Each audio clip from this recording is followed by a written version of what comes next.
ኩላሊት ታማሚዎች ሼር አድርጉላቸው አላህ ሰበብ ካደረገላቸው ማለት ነው።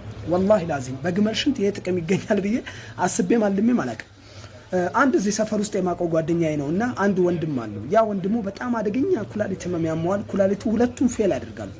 ሀታ ማለት ነው ዳያሊሲስ እንኳን ሲገባ ማለት ነው የሚሰጡ የማሸኛ መድኃኒቶች በሙሉ አላሸና ብለውት ሰውነቱ ከአቅም በላይ ያብጣል። ከአቅም በላይ ሆዱ በጣም የአሳይተስ የሚሉት አለ። አሳይተስ ፍሉድ የሚሉት በህክምና ቃል አጠራ እዛ ድረስ ሆዱ በጣም ይሞላል፣ ይፈነዳል ተብሎ እስኪፈራ ድረስ ይሆንባቸዋል። ከዛ ሐኪም ቤት የወሰዱት ሐኪም ቤትም ይሄውኛ ማሸናት አልቻልንም። እንግዲህ ከዚህ በኋላ መሆን የሚችለው ምንድነው?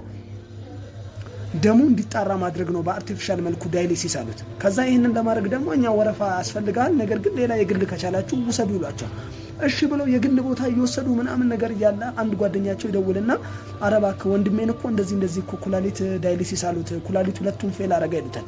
በሉሽ ወደ ለጋር ላይ ነበር ያኔ ሆስፒታል፣ ለጋር የሚባለው ሆስፒታል ሂዱና እንደዛ አስደርጉ ሲሉ እዛም ያው እንግዲህ ምንም ማድረግ አንችልም፣ ይሄ ነገር ኩላሊቱ ሁለቱም ፌል ስላደረገ ከአቅም በላይ የመጨረሻ ደረጃ ላይ ነው ያለው፣ ምን መደረግ አለበት? ዳያሊሲስ መሰራት አለበት ይላሉ እነሱ ሲሏቸው። ከዛ ለዛ ጓደኛቸው ሲደውሉለት በቃ እንግዲህ ዳያሊሲስ ካላችሁ መቼም ስለማያቆም ይላቸዋል። የጓደኛቸው ንግግር ነው የምነግራቸው። አስወጡት ከዛ ይላቸዋል። በጣም ደክሟል ወንድማቸው። ወደ ቤት ሲሄድ በጣም አደገኛ ለቅሶ ይለቀሳል። በቃ ሞቷል እስኪባል ድረስ ማለት ነው። ከዛ በኋላ ይህ ወንድማቸው ነገሮቹን ማስተዋል ጀመረ ማለት ነው። ያው ጭንቅላቱን አይምሮን አልሳተም።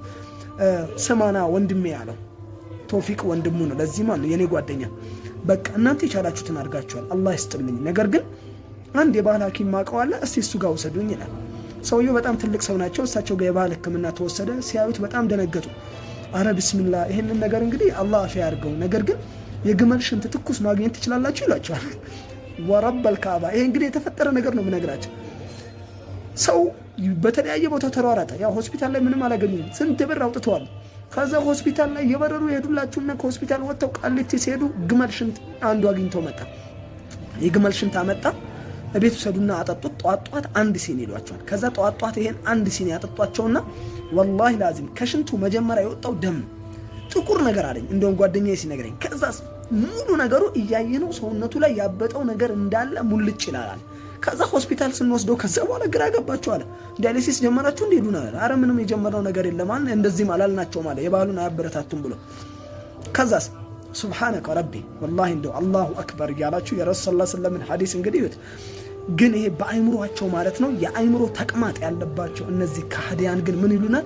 መሐመድ እኮ የግመል ሽንት ታዞ ነበርኩ። መጀመሪያ ሐዲሱ ላይ እንደዛ እንኳን አይደለም። ነገር ግን ረሱል ሰለላሁ ዐለይሂ ወሰለም ማንንም ሰው ልጠቀም ካለ የግመል ሽንት የመጠቀም መብት አለው፣ ጥቅም አለው ብለዋል። ከዛስ ምን ሆነ? መዲና ዩኒቨርሲቲ ላይ በነገራችን ላይ የግመልን ሽንት ማለት ነው ጎግል አድርጋችሁ ማንበብ ትችላላችሁ።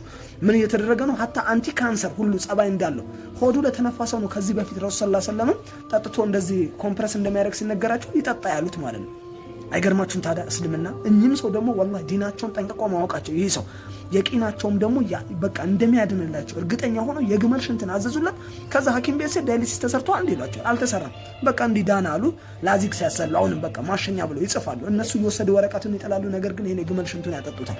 ጫት የሚባል እንዳትቀም አሉት። ጫቱን አቆመ ይህ ሰው ወላሂ ላዚም። እሱ እያለ ሚስቱ በካንሰር ሞተች። አትገረሙ? አንዳንድ ይሞታል ብላችሁ የጠበቃችሁት እያለ ሌላው ሲሞት ማለት ነው። ሱብሃነከ ረቢ። ከዛ በኋላ ምን ሆነ? እስቲል ይህ ወንድማችን አለ መስጊዱ ላይ እናገኘዋለን። በጣም በቃ በምርጥ ሁኔታ በምርጥ አቋም።